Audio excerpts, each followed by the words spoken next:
이강인 선수에 대한 조명이 한창입니다.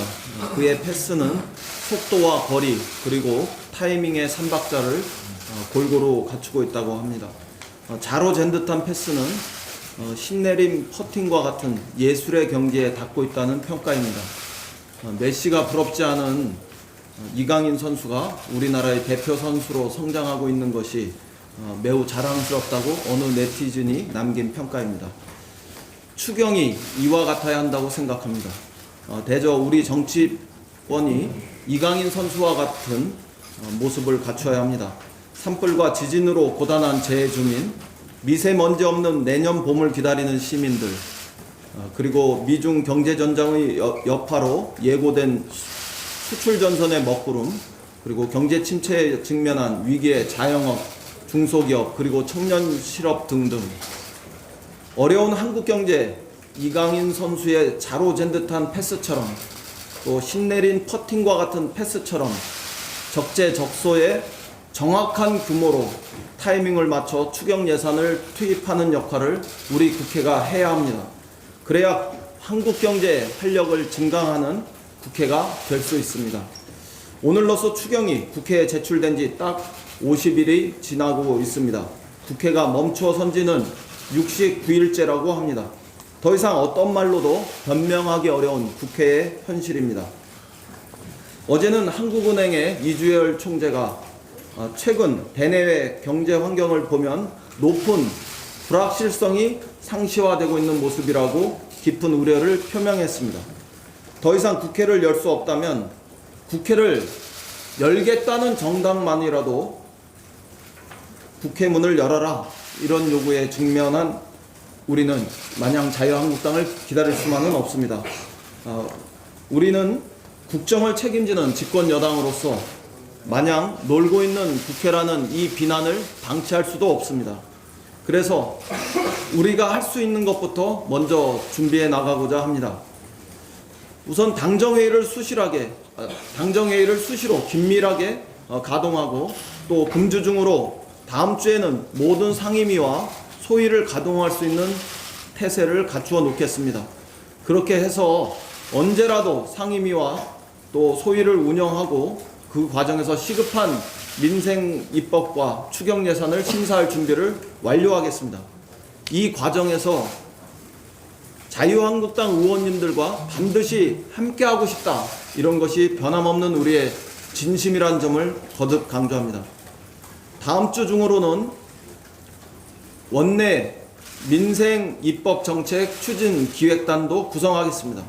지금부터 시작해서 12월까지 매우 시급한 민생 현안을 챙기고 반드시 입법과 예산으로 뒷받침할 과제를 도출한 뒤 반드시 성과를 내는 원내 활동을 본격화하겠습니다. 아시다시피 우리는 간사단 회의를 정례화했고 상임위 중심주의의 토대를 마련했습니다. 제왕적 원내 운영과 정당 운영에서 우리는 완전히 탈피했습니다. 당정 관계에서 당의 주도성을 확실하게 증강시켰고 현장에서 있는 민생의 목소리가 바로 정책과 제도와 예산으로 전환될 수 있는 새로운 당정 시스템도 갖추기 시작했습니다. 이 역시 자유한국당의 집권 시절보다는 달라진 모습이고 진화한 당정 관계입니다. 이것이 일하는 국회를 향한 앞뒤가 일치하는, 또 본질과 행동이 일치하는 우리의 모습입니다. 황교안 대표가 선언한 정책 경쟁이 본격화될 수 있기를 진심으로 희망합니다. 자유한국당도 정책 경쟁에 자신이 있으면 이제 국회로 들어와서 국민 앞에서 함께 멋지게 경쟁합시다.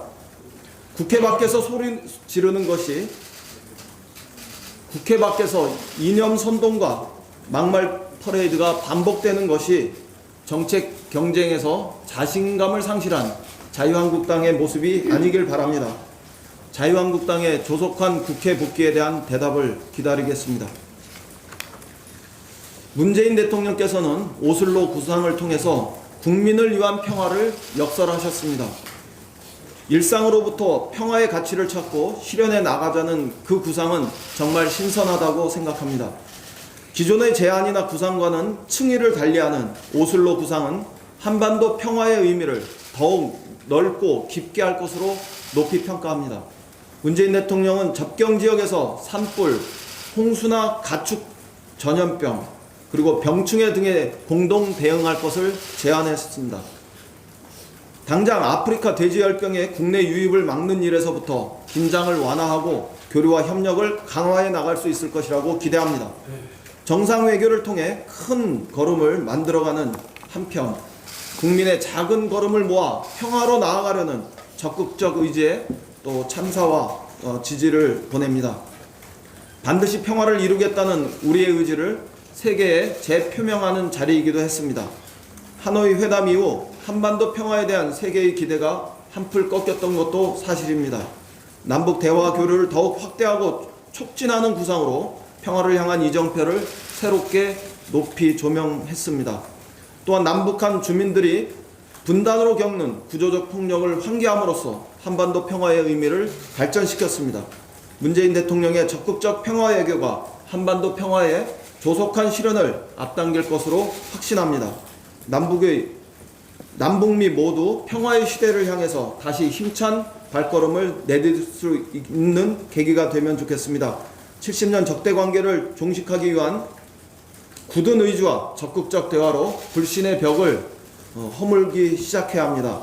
한반도 평화의 실현을 위해 남북미 모두 힘을 합치면 좋겠습니다. 우리 당도 남북미의 피스메이킹을 위한 적극적인 노력을 지원하겠습니다. 이상입니다.